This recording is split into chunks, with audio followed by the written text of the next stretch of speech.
नज़्म है ज़ुबैर अली ताबिश की। उन्वान है मोहब्बत हो गई तुमसे।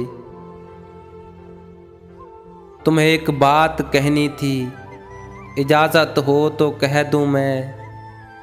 यह भीगा भीगा सा मौसम, यह तितली फूल और शबनम, चमकते चाँद की बातें, यह बूंदें और बरसातें, यह काली रात का आंचल, हवा में नाचते बादल, धड़कते मौसमों का दिल, महकती खुशबुओं का दिल, ये सब जितने नज़ारे हैं, कहो किसके इशारे हैं।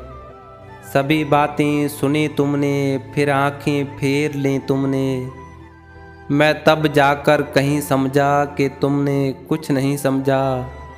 मैं किस्सा मुख्तसर करके, ज़रा नीची नज़र करके, यह कहता हूँ अभी तुमसे, मोहब्बत हो गई तुमसे, मोहब्बत हो गई तुमसे।